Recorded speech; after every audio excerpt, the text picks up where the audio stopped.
نشرة أحوال الطقس تأتيكم من قناة الحياة الجزائرية. أهلا بكم.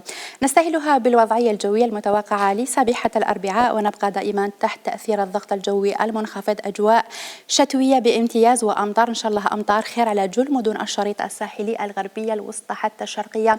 نبقى نشهد أيضا لتساقط للثلوج بالمرتفعات الداخلية، يكون العلو تاعها أكثر من 800 متر.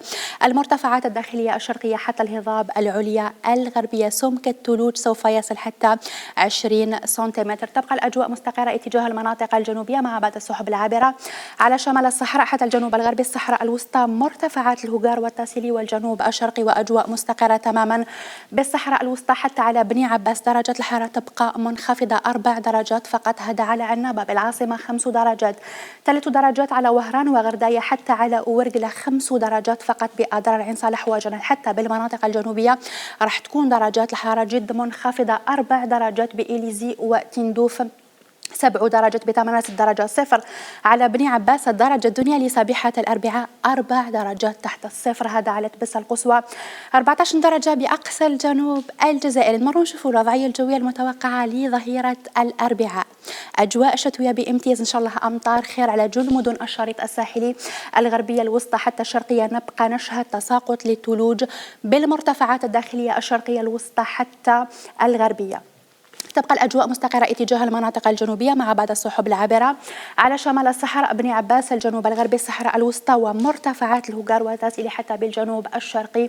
وأجواء مستقرة على ورقلة، درجات الحرارة 12 درجة بعنابة والعاصمة 5 درجات، بسطيف 7 درجات، على تبسة 12 درجة، على غرداية وبني عباس 13 درجة، على وهران بالجنوب الغربي 20 درجة، 21 درجة بأضرار وعين صالح 23 درجة، على تمنراست وجنات الدرجة الدنيا 3 درجات فقط، بالبيض القصوى 31 درجة بأقصى الجنوب الجزائري.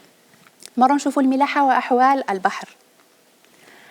البحر سوف يكون قليل الاضطراب، هذا على طول الساحل الجزائري، مع سرعة رياح تراوح من 15 حتى 25 كيلومتر في الساعة. مرة نشوفوا الحال كيفاش راح يكون نهاية الأسبوع، نهار الخميس ونهار الجمعة. يوم الخميس نبقى دائما تحت تأثير الضغط الجوي المنخفض، أمطار بمدن الشريط الساحلي الغربية الوسطى حتى الشرقية سوف تكون مصحوبة برياح قوية، محليا ثلوج بالمرتفعات الداخلية الشرقية والهضاب العليا الغربية. بعد سحب العابرة على شمال الصحراء، الجنوب الغربي، الصحراء الوسطى، وأجواء مستقرة تماما على بني عباس، الجنوب الشرقي وأقصى الجنوب الجزائري. درجة الحرارة تبقى منخفضة، 13 درجة بعنابة والعاصمة حتى على غرداية وبني عباس، على وهران 15 درجة، 13 درجة بعين صالح وأضرار، حتى بالجنوب الغربي 20 درجة، على إليزي الدرجة الدنيا. اليوم الخميس 7 درجات، على تبس القصوى 30 درجة بأقصى الجنوب الجزائري. نشوفوا نهار الجمعة إن شاء الله كيفاش راح يكون الحال.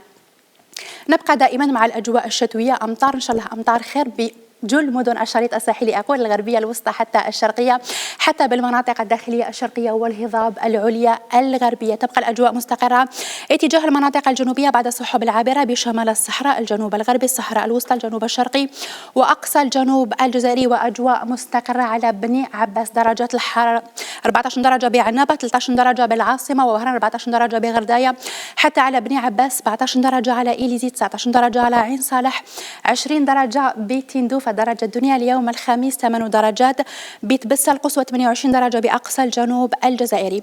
نختم مشاهدينا بمواقيت الشروق والغروب لتهم العاصمة وضواحيها. شروق الشمس 7:55 دقيقة، الغروب 6:05. للمزيد من المعلومات عن الجو والبيئة ما عليكم إلا التواصل معنا على عناويننا التي تظهر على الشاشة. ختام النشرة الجوية، في أمان الله.